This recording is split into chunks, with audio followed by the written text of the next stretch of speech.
Hello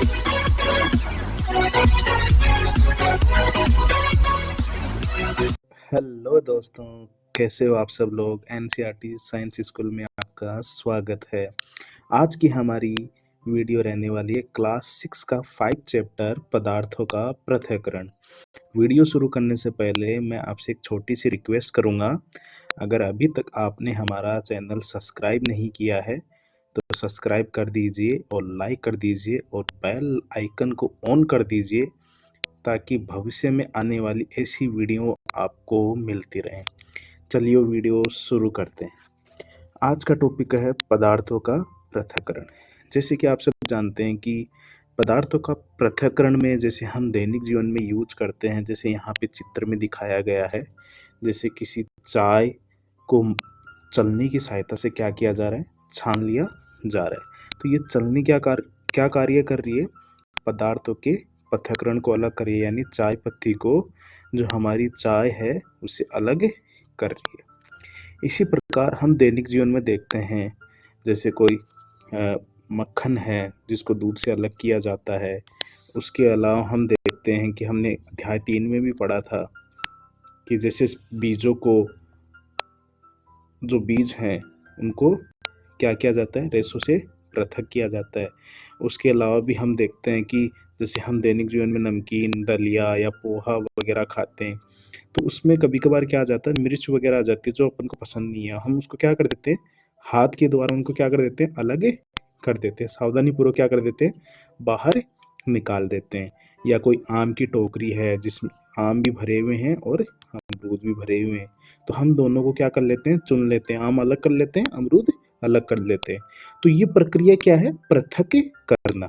तो इस अध्याय में हम पृथक करने वाली जितनी भी तकनीक हैं या जितने भी विधियां हैं उन विधियों के बारे में पढ़ने वाले हैं। अब देखें यहाँ पे ऊपर ऊपर जो डायग्राम है 5.2 उसमें दिखाया गया है कैसे दूध से मक्खन को अलग किया जा रहा है। जो हमारी माताओं को हमने घर में देखा होगा, आज के टाइम पे हम मशीनों की सहायता से यह कार्य करते हैं। अब देखिए शुरू आगे वाली सारणी 5.1 में देखते हैं। जैसे चावलों से पत्थरों को अपन अलग करते हैं घर में, अपनी माताएं या हमने भी कभी किया होगा कि जो चावल के अंदर कभी कभार छोटे छोटे पत्थर होते हैं, उन पत्थरों को अपन क्या कर देते हैं, हाथ की सहायता से उनको अलग कर देते हैं। और जो पत्थर होते हैं वो ठोस उनको तो अपन क्या कर देते हैं, फेंक देते हैं। और जो चावल है उनको अपन क्या कर लेते हैं, उनके स्वादिष्ट व्यंजन बना के भोजन बनाते हैं। ठीक है। अब उसके अलावा जो मक्खन है, मक्खन प्राप्त करने के लिए अपन क्या करते हैं, दूध का मंथन। किसका मंथन करते हैं, दूध का मंथन करते हैं। और जो उसके बाद में क्या बच जाता है, छाछ बच जाती है और मक्खन अलग हो जाता है, उसको अपन बड़े चाव से खाते हैं। वैसे ही उसके अलावा चाय की जो पत्तियां हैं जो क्या होती हैं, चलने की सहायता से हम उनको अलग कर लेते हैं और हमारी जो चाय छन के अलग हुई उसको अपन हम पीते हैं। ठीक है। अब ऐसे ही अलग अलग विधियां हैं जो पृथक्करण में काम में ली जाती है, जिसमें सबसे पहली विधि है हस्त चयन। कौन सी, हस्त चयन। हस्त चयन के नाम से ही आपको स्पष्ट हो रहा होगा कि इसमें अपन क्या करते हैं, जैसे डायग्राम की मदद से हम समझने का प्रयास करते हैं। जैसे यहाँ पे एक आदमी बैठा हुआ है, ये किसी अनाज को साफ कर रहा है। किसको साफ कर रहा है, अनाज को। तो अनाज में जो भी कंक्रीट यहाँ पे या जो भी छोटे छोटे पत्थर है वो हाथ की सहायता से उनको निकाल रहा है। ठीक है। तो जो हाथ की सहायता से जिसका चयन किया जाता है वो विधि क्या कहलाती है, हस्त चयन। क्या कहलाती है, हस्त चयन। तो इस विधि को हम क्या बोलते हैं, जो हाथ के द्वारा जिस विधि का चयन किया जाता है या जिन वस्तुओं को साफ किया जाता है, जिन पदार्थों को साफ किया जाता है वो क्या कहलाती हैं, हस्त चयन विधि के अंतर्गत आती है। चलिए अब आगे चलते हैं। उसके अलावा हम बात करते हैं थ्रेसिंग की। जैसे कि जो किसान भाई हैं जिनके अच्छी खासी जमीन है, जो बड़े पैमाने पे कृषि करते हैं, तो ऐसा तो है नहीं कि वो कोई भी गेहूं या जो भी फसल वो उगाते हैं उसमें गेहूं को और जो भूसा है उसको अलग करने के लिए हाथ से तो करेंगे नहीं, तो उनके लिए उनको किसकी सहायता लेनी पड़ती है? मशीनों की। तो मशीनों की सहायता से जिन अनाज को अलग किया जाता है भूसे से, उसको अपन क्या बोलते हैं? थ्रेसिंग। क्या बोलते हैं? थ्रेसिंग कहते हैं। ठीक है, अब आगे चलते हैं। तो ये क्या होता है कि सबसे पहले अनाज को अपने किसान भाइयों को देखा होगा कि वो अन जो स्टार्टिंग में जो फसल को वो काटते हैं, तो वो क्या होती है? थोड़ी सी गीली होती है, उसको पहले धूप लगाते हैं अच्छे से। धूप लगाने के बाद में क्या करते हैं? उसको थ्रेसिंग की सहायता से, मशीन वगैरह बुलवा के, ड्रामी की सहायता से वो क्या करते हैं? अनाज को भूसे से अलग करते हैं। ठीक है, ये भी मैंने आपको बता दिया। तो इसकी परिभाषा भी दी हुई है कि डंडियों को, किसको? डंडियों को अन्न कणों अथवा अनाज को पृथक करने की प्रक्रिया क्या कहलाती है? थ्रेसिंग। यानी डंडियों से, यानी जो अन्न के कण हैं, चाहे गेहूं हो, बाजरा हो, अन्न कणों को अलग करना किससे? या अनाज को अलग करना किससे? डंडियों से। यानी जो फूस वगैरह बोलते हैं जिसको आम भाषा में, उस भूसे से अलग करना क्या कहलाता है? थ्रेसिंग कहलाता है। अब हम बात करते हैं निष्पावन। जैसे यहाँ पे डायग्राम दे रखा है निष्पावन का। क्या दे रखा है? अपन को यहाँ पे डायग्राम दे रखा है जिसमें एक महिला किसी अनाज को किसकी सहायता से साफ कर रही है? हवा की सहायता से। अब इसमें होता क्या है कि वो क्या करती है? अनाज को किसी पात्र में लेके उसको हवा, जहाँ से अच्छी खासी हवा गुजर रही हो या हवा अच्छी खासी चल रही हो, वो घर के उस कोने में जाकर या छत के ऊपर जाकर क्या करती है? या उस स्थान पर जाकर वो क्या करती है? अपनी अनाज को साफ करती है। तो हवा जिस दिशा में चल रही हो उस दिशा में वो क्या करती है? वो ऊपर से नीचे की ओर क्या करती है? अनाज के दानों को नीचे गिराती है। तो उस दिशा में भारी भारी कण होते हैं ना, वो क्या होते हैं? जिस साइड में हवा बह रही है उस दिशा में क्या हो जाते हैं? जो भारी कण तो नीचे रह जाते हैं और जो हल्के कण है उस दिशा में चले जाते हैं। इस प्रकार हमारा जो भी गेहूं है या जो भी अनाज हम साफ कर रहे हैं वो साफ कर सकते हैं। इस प्रक्रिया को हम क्या बोलते हैं? निष्पावन। इस प्रक्रिया को हम क्या बोलते हैं? निष्पावन कहते हैं। जैसे यहाँ पे दे रखा है कि निष्पावन विधि। तो निष्पावन विधि यही है जो पवनों या वायु के झोंकों के द्वारा मिश्रण से भारी या हल्के अवयव को पृथक करने में किया जाता है। यानी हल्के या भारी कणों को अपन क्या कर सकते हैं? पृथक कर सकते हैं। इस प्रक्रिया को अपन क्या बोलते हैं? निष्पावन। ठीक है, अब परीक्षा में आपको पूछ ले कि निष्पावन क्या है तो आप कंफ्यूज हो जाओगे, क्योंकि ये जो वर्ड है एनसीईआरटी के, उनको आपको याद रखना बहुत जरूरी है। बाकी है आसान कि निष्पावन क्या है, आपको मैंने समझाते आपको समझ में आ गया होगा। आपको ये शब्द आपको याद रखना होगा। इसके अलावा हम बात करते हैं चालन। तो चालन वही है जैसे कि अब हम दैनिक जीवन में हमारे घर में जो आटा छानने के लिए जो चलनी हम काम में लेते हैं, क्या काम में लेते हैं? चलनी वगैरह काम में लेते हैं। तो ये चलनी है जिससे अपन आटा वगैरह छानते हैं, या उसके अलावा यहाँ पे जो छानने के द्वारा हम या कोई बजरी या कोई भी मिट्टी विट्टी को छानते हैं, जैसे यहाँ पे दिखाया गया है। ठीक है, अब जो मोटे मोटे कंकड़ हैं वो एक साइड में हो जाते हैं ऊपर की साइड से, और जो पतले, जो जैसे बात करते हैं बजरी है या मिट्टी है, वो नीचे की साइड में हो जाती है। ऐसे हम उनको क्या कर सकते हैं? अलग कर सकते हैं। तो ये प्रक्रिया क्या कहलाती है? चालन, जिसकी सहायता से हम क्या कर सकते हैं? कंकरों को, पत्थरों को रेत से अलग कर सकते हैं। और जैसे यहाँ पे हम आटे की बात कर लेते हैं, तो आटे में जो चलने के ऊपर रह जाता है वो क्या होता है? चोकर। तो चोकर को अलग कर लेते हैं, और जो हमारी रोटियों के लिए जो आटा है, वो आटा किस में आ जाता है? हमारी परात में, हमारे पात्र में आ जाता है। ये प्रक्रिया क्या कहलाती है? चालन। अब हम बात करने वाले हैं अवसादन, निस्तारण और निस्यंदन की। ये तीनों मैं आपको एक साथ में समझाने वाला हूं कि अवसादन क्या होता है, निस्तारण क्या होता है और निस्यंदन क्या होता है। तो सबसे पहले बात कर लेते हैं अवसादन की। देखिए, अवसादन वही है जैसे कोई जल का कोई मिक्सचर है यानी मिश्रण है, तो उसमें अगर कोई भारी अवयव है, जैसे मान लीजिए कोई भारी अवयव है जो जल में घुला हुआ या घोलने के अपन क्या करते हैं? प्रयास करते हैं। तो कुछ टाइम के बाद में हम देखते हैं, कि क्या होता है? जो भारी अवयव होते हैं ना, वो नीचे कहाँ बैठने की कोशिश करते हैं? तली में बैठने की कोशिश करते हैं। जैसे यहाँ पे गिलास में दिखाया गया है, मिट्टी घोलने का प्रयास किया गया, धीरे धीरे मिट्टी कहाँ बैठती गई, नीचे तलहटी की ओर जा रही है। तो जो भारी कण होते हैं ना, वो पानी में कहाँ बैठने का प्रयास करते हैं, नीचे की ओर। इस प्रक्रम को हम क्या बोलते हैं, अवसादन। क्या बोलते हैं, अवसादन। तो जैसे ही, तो ये क्या हो गया, अवसादन। अब बात कर लेते हैं निस्तारण की। किसकी, निस्तारण की। तो निस्तारण क्या होता है, निस्तारण यही होता है जो अवसादित मिट्टी हमने ली है, यानी जिस पानी के अंदर मिट्टी घुली हुई है, उस जल को बिना हिलाए अपन उड़ेलने की जो प्रक्रिया है वो क्या कहलाती है, निस्तारण। क्या कहलाती है, निस्तारण। यानी मिट्टी सहित उड़ेलने की क्रिया को क्या कहते हैं, निस्तारण। यानी पानी जो मिट्टी मिली हुई है उसको बिना हिलाए हम क्या करते हैं, दूसरे पात्र में उस पानी को निकालने की कोशिश करते हैं। इस प्रक्रिया को हम क्या बोलते हैं, निस्तारण कहते हैं। अब बात करते हैं निस्यंदन की। मैंने अब आपको अवसादन बता दिया, आपको निस्तारण बता दिया। अब हम बात करने वाले हैं निस्यंदन की। निस्यंदन का अर्थ होता है फिल्टर करना। क्या होता है, निस्यंदन का अर्थ क्या होता है, फिल्टर करना।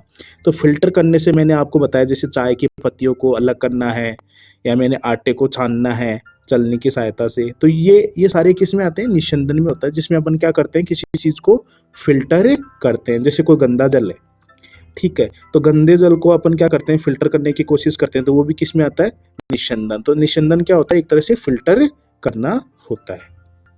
ठीक है दोस्तों, अब हम बात करते हैं, जो बचा हुआ टॉपिक है उसके बारे में बात कर लेते हैं। अब हम बात करते हैं वाष्पन की। किसकी बात करते हैं, वाष्पन की। जैसे यहाँ पे शंकु भी बनाया गया है, जैसे कागज की सहायता से क्या बनाने की कोशिश करेंगे, शंकु। जैसे यहाँ पे डायग्राम में दिखाया गया, क्या बनाने की कोशिश कर रहे हैं, शंकु। और इस शंकु में क्या भर रहे हैं, कोई पानी वगैरह, जिसको मतलब एक तरह से फिल्टर पेपर बना रहे हैं। उस फिल्टर पेपर की सहायता से धीरे धीरे क्या कर रहे हैं, जो अशुद्धियां हैं वो फिल्टर पेपर के ऊपर रह जाती है, और जो अपन को शुद्ध पदार्थ है वो कहाँ जाता है, नीचे बीकर में आ जाता है। इस प्रकार भी हम क्या कर सकते हैं, पदार्थों का पृथक्करण कर सकते हैं। अब हम बात करते हैं वाष्पन की। अब वाष्पन का सबसे मुख्य एग्जाम्पल है, या जो अपन आसान भाषा में समझ सकते हैं, जैसे समुद्र का जल। समुद्र के जल में क्या होता है, बहुत ज़्यादा मतलब नमक की मात्रा बहुत ज़्यादा समुद्र के जल में पाई जाती है। तो उस समुद्र के जल को हम क्या करते हैं, अगर किसी बीकर में भरकर अगर नीचे से उबालते हैं, तो थोड़ी देर बाद में क्या होता है, पानी तो क्या हो जाता है, वाष्पित हो जाता है, और नीचे तलहटी में क्या रह जाता है, नमक। और ये नमक ही, मतलब ये वाष्पन के द्वारा अपन क्या कर सकते हैं, हम नमक और पानी को अलग कर सकते हैं। या उसके अलावा जो बड़े स्तर पे हम देखते हैं कि जो नमक है उसको क्यारियों के अंदर भरकर कुछ समय तक ऐसे ही छोड़ दिया जाता है, पानी वगैरह वो क्या हो जाता है, उड़ जाता है, और नमक क्यारियों में रह जाता है, और उनको इकट्ठा करके नमक को अच्छे से शुद्ध करके मशीनों की सहायता से और हम तक नमक पहुंचाया जाता है। तो वाष्पन की परिभाषा क्या है, ये देख लीजिए। जल को, किसको, जल को उसके वाष्प में, जल को उसके वाष्प में परिवर्तित करने की प्रक्रिया को वाष्पन कहते हैं। तो जल जब वाष्पन यानी भाप बन के उड़ने लग जाता है, तो वो प्रक्रिया क्या कहलाती है, वाष्पन कहलाती है। और जो भी अशुद्ध है या जो भी ठोस पदार्थ है वो कहाँ रह जाता है, जल में, तलहटी में नीचे रह जाता है। ठीक है दोस्तों, ये मैंने आपको क्या बता दिया, वाष्पन की प्रक्रिया के बारे में आपको बता दिया। तो देखिए उसके अलावा और बात कर लेते हैं। एक होता है वाष्पन, एक होता है संघनन। क्या होता है, एक होता है वाष्पन, एक होता है संघनन। वाष्पन का मतलब ये होता है जब किसी जल को हम क्या करते हैं, यहाँ पे देखिए किसी इस पात्र के अंदर क्या भरा हुआ है, जल, और इसको नीचे से क्या कर रहे हैं, गर्म कर रहे हैं। गर्म करने के बाद में ये जल धीरे धीरे क्या होने लग जाता है, उड़ने लग जाता है, यानी भाप बनने लग जाता है। तो इस प्रक्रिया को अपन क्या बोलते हैं, वाष्पन। लेकिन जब ये भाप बनता हुआ रहता है ना, तो उसके ऊपर अब कोई भी पात्र वगैरह लगाते हैं, तो थोड़ी देर बाद में क्या होता है, वापस वो भाप किस में बदलने लग जाती है, जल में। तो वापस भाप से यानी वाष्प से वापस वो जल में परिवर्तित होने लग जाता है ना, द्रव अवस्था में, उसको हम बोलते हैं संघनन। यानी भाप से वापस किस में आ गया, द्रव अवस्था में, यानी गैस से किसे आ गया, द्रव अवस्था में, उसको अपन बोलते हैं संघनन। तो ये मैंने आपको संघनन के बारे में बता दिया। आपको परीक्षा में पूछ भी सकता है कि बताइए संघनन क्या होता है। तो वापस भाप अवस्था में आए हुए किसी भी जल को किस अवस्था में लाया जाता है, द्रव अवस्था में, तो उसको हम बोलते हैं संघनन। ये बात आप याद रखना।